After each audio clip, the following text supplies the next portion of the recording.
గురుగారు నమస్కారం. నమస్కారం అమ్మా. గురుగారు 84 లక్షల నరకాలు ఉంటాయని చెప్పారు. అందులో ముఖ్యమైనవి 21 చెప్పారు. మరి అసలు ఈ నరకాలు ఏ పాపం చేస్తే ఏ నరకం, ఏ శిక్ష కలుగుతుంది మానవులకి, చనిపోయిన వాళ్ళకి? గురు బ్రహ్మ గురు విష్ణు గురుదేవో మహేశ్వర గురు సాక్షాత్ పరబ్రహ్మ తస్మై శ్రీ గురువే నమః. వాగర్ధావివ సంప్రక్తో వాగర్ధ ప్రతిపత్తయే జగతః పితరో వందే పార్వతీ పరమేశ్వరో. శ్రీ గురుభ్యో నమః. శ్రీపాద శ్రీవల్లభ నృసింహ సరస్వతి పాదుకాభ్యా నమః. అమ్మా, నిన్న మనం 21 నరకాలు ఉంటాయని నరకాల యొక్క పేర్లు చెప్పుకున్నాం. అవును. అయితే ఈ 21 నరకాలలో లేదు 84 లక్షల నరకాలలో సరే ఏదో ఒక నరకానికి వెళ్ళాలి, తప్పదు. ఏ పాపం చేస్తే ఏ నరకానికి వెడతారు అనేది మీ యొక్క సంశయం కలిగింది. మొట్టమొదటి పాపం మనం తామిశ్ర నరకము అనుకున్నాం. నరకాలు చెప్పిన లిస్టులో మొట్టమొదటిది తామిశ్ర నరకము. ఓకే. ఏ పాపం చేస్తే, ఎవరి యొక్క ధనమైన అపహరిస్తే, దొంగతనం చేస్తే, దొంగతనంగా కానీ లేదు పరుల యొక్క ధనాన్ని తీసేసుకుంటే, అలాగే ఎవరి యొక్క సంతానాన్ని, ఇప్పుడు కొంతమంది పిల్లల్ని ఎత్తుకుపోతూ ఉంటారు, పరసంతానాన్ని, అలాగే పరస్త్రీని అపహరణ, ఒకళ్ళ భార్యలను ఎత్తుకుపోవడం, ఇలాంటి పాపాలు ఎవరైతే చేస్తారో, పరస్త్రీ పరపురుషుడు కూడా, ఒక స్త్రీ భర్తను భార్యను వదిలేసిరా అని చెప్పి భర్తను కూడా తీసుకెళ్ళిపోయేవాళ్ళు ఇవాళ రోజుల్లో ఉన్నటువంటి రోజులు. కాబట్టి ఇలా పరస్త్రీ అపహరణ, పరుల యొక్క ధనాన్ని అపహరించటం, పరసంతానాన్ని అపహరించటం, ఇలాంటి పాపాలు చేసినట్లయితే వారు తామిశ్ర నరకము అనేటువంటి నరకానికి వెడతారు. అక్కడ ఏ విధమైన శిక్ష ఉంటుందంటే, వారిని అంధకార బంధరము అంటే చీకటి, అసలు ఎక్కడా పెసరంతా కూడా వెలుతురు లేనటువంటి చీకటి గుహలలో పడవేసి వారిని కర్రలతో కొడుతూ ఉంటారట. వారి పని ఇంకా అంతే, ఆ చీకట్లో పడేయడం, వాళ్ళని బాదుతూ ఉండటమే వాడి శిక్ష. అది అలాంటి శిక్షలు తామిశ్ర నరకములో ఏర్పడతాయి. అది మొదటి యొక్క నరకం. రెండోది అంధతామిశ్ర నరకము.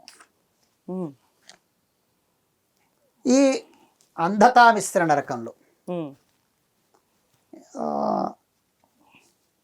మీ దగ్గరికి వచ్చి, అమ్మ మీకు ఇంకేం ఉంది, మీ యొక్క బంగారాన్ని రెట్టింపు చేస్తాను, మీ బంగారం ఇవ్వండి, అదే మీరు 1000 రూపాయలు ఇవ్వండి, మీకు ఇంకేదో చేస్తాను అంటూ మోసగించి ధనాన్ని తీసుకోవటం, లేదా మోసగించి మీ ద్రవ్యాలు తీసుకోవటం.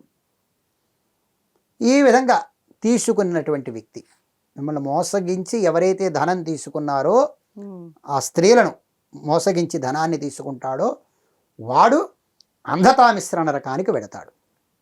ఈ అంధతామిశ్ర నరకం ఎట్లా ఉంటుంది? కళ్ళు కూడా కనపడవు. ఆ నరకంలో వాడి కళ్ళు వాడికే కనపడవు. అంత చిమ్మ చీకటి, చెట్లు, నరికేసినటువంటి చెట్లు ఉంటాయి, ఆ నరికినటువంటి చెట్లన్నీ వాడి మీద పడుతూ ఉంటాయి. అటువంటి నరకాన్ని పడి, ఆ నరకంలో పడి బాధలు పడుతూ ఉంటాడు ఈ స్త్రీలను మోసం చేసినటువంటి, స్త్రీల యొక్క ధనాన్ని మోసపూరితంగా తీసుకున్నటువంటి వ్యక్తి. దాన్ని అంధతామిశ్ర నరకము అన్నాం. ఓకే. మూడోది రౌరవము. ఇది మనం నానుడి పదం, రౌరవాది పుణ్య నరకాలు అని చెప్పి నానుడి. చాలామంది ఎవరినైనా చంపితే, ఒక మనిషిని చంపితే, ఆ చంపి వచ్చినటువంటి డబ్బుతో, ఇప్పుడు మీరు నన్ను చంపమన్నారు, నన్ను చంపమని ఒక వ్యక్తికి కిరాయి ఇచ్చారు, సో మీరు నన్ను చంపమన్నారు, ఆ వ్యక్తికి ఆ డబ్బును తీసుకువెళ్ళి తన కుటుంబాన్ని పోషించాడు. మీకు నాకు రాలా, ఈ డబ్బు తీసుకువెళ్ళి నన్ను చంపి అతను ఆ కుటుంబాన్ని పోషించుకున్నాడు కాబట్టి అతనికి రౌరవము అనేటువంటి నరకం వస్తుంది.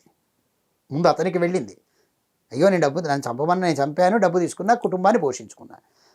అతనికి పాముల కన్నా ఘోరమైనటువంటి జంతువుల మధ్యలో పడేస్తారు. రౌరవం అంటే అది నరకం. ఓకే. అంటే పాముల కంటే ఘోరమైనటువంటి జంతువులు అంటే పిక్కుతూ తింటూ ఉంటే పులులు సింహాలు ఇలాంటివన్నీ ఘోరమైనటువంటివి కదా. అలాంటి జంతువుల మధ్యలో అతన్ని పడేస్తారు. అది రౌరవము. నాలుగవది మహారౌరవము. ఉమ్, ఆ తెచ్చినటువంటి డబ్బు ఉంది కదా, కుటుంబానికి ఖర్చు పెట్టల, తనకే ఖర్చు పెట్టుకున్నాడు, తన విలాసాలకే ఖర్చు పెట్టేసుకున్నాడు. వాళ్ళకి ఈ పచ్చి మాంసం తినేవారి దగ్గర పడేస్తారు. ఉమ్, మహారౌరవం అంటే అది. అంటే ఆ డబ్బుని ఎవరికీ వెచ్చించాల, ఆ డబ్బుతో తానే ఖర్చు పెట్టేసుకున్నాడు, తానే తిన్నాడు, తానే ఏం చేసుకున్నాడో చేసుకున్నాడు కాబట్టి, ఖర్చు పెట్టేసుకున్నాడు కాబట్టి అతనికి పచ్చి మాంసం తినేటువంటి ఏవైతే నరులు ఉంటారో, నరులు పచ్చి మాంసం తినే నరులు ఉంటారు, వాళ్ళ దగ్గర పడేస్తారు ఇతన్ని తీసుకుపోయి. అదొక నరకం. దాన్ని మహా రౌరవము అన్నాం. ఇది 4వ నరకం. ఉమ్, ఇంకా అందరికీ తెలిసిందే కుంభీపాకము. ఉమ్, మనకి అపరిచితుడు సినిమాలో కూడా చాలా చెప్పాడు. ఉమ్, ఇది పశుపక్షాదులను చంపి ఆ ఆ వచ్చినటువంటి మాంసముతో తన పొట్ట నింపుకునేటువంటి వాడికి కుంభీపాకము. సో ఇది చికెన్లు, తెలిస్తే మటన్లు తింటారు.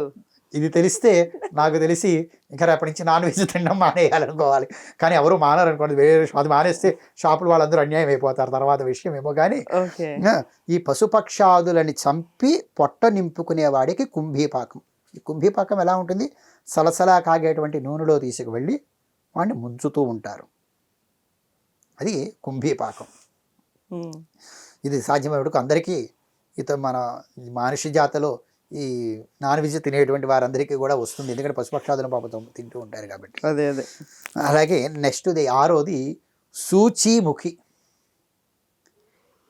ఈ సూచీముఖి అనేటువంటిది ధనముందనేటువంటి అహంకారంతో మిగిలిన వారిని చిన్న చూపు చూడటం, ధనమదం అంటారు కదా. ఆ ధనమదంతో ఈ మిగిలిన వాళ్ళందరినీ చిన్న చూపు చూడటం, వారిని శరీరానికి సూదులతో గుచ్చుతారు, బొంతలు కుట్టినట్టు కుట్టేస్తారట సూదులతో. ఉమ్, ధనం ఎక్కువగా ఉంది అని చెప్పి చిన్న చూపు చూస్తే దానిని శుచిముఖి అని చెప్పి నరకం. అది ఆ నరకం ఒకటి. 7వది అసిపత్ర వనము. ఇక్కడ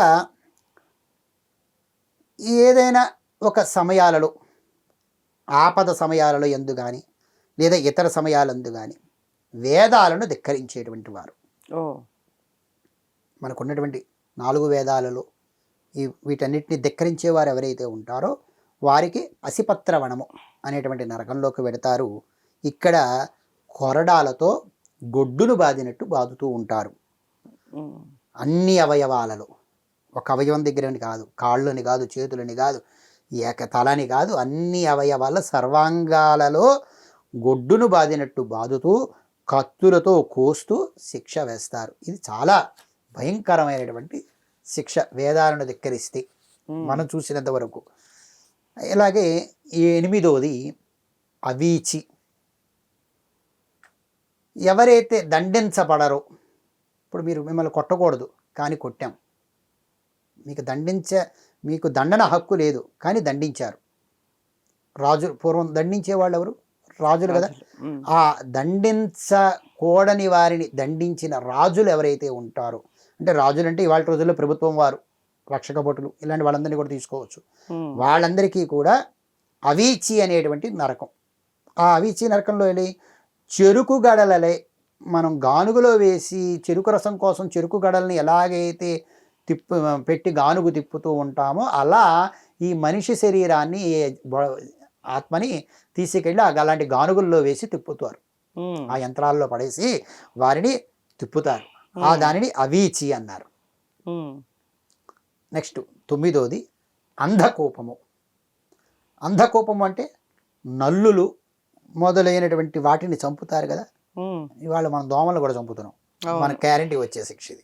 ఎందుకంటే అన్నిటినీ పెట్టి దోమలు చంపేస్తున్నాం మనం పీకుతున్నాయని.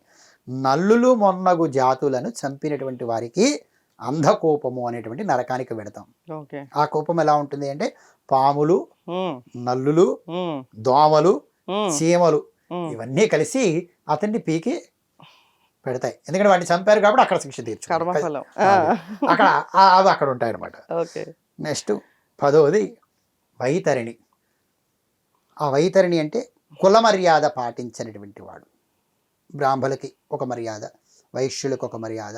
మొన్న 2-3 రోజుల క్రితం చెప్పుకున్నాగా, ఒక్కొక్క కులానికి ఒక్కొక్క ధర్మం ఉంది, ఒక్కొక్క వృత్తి ఉంది అని.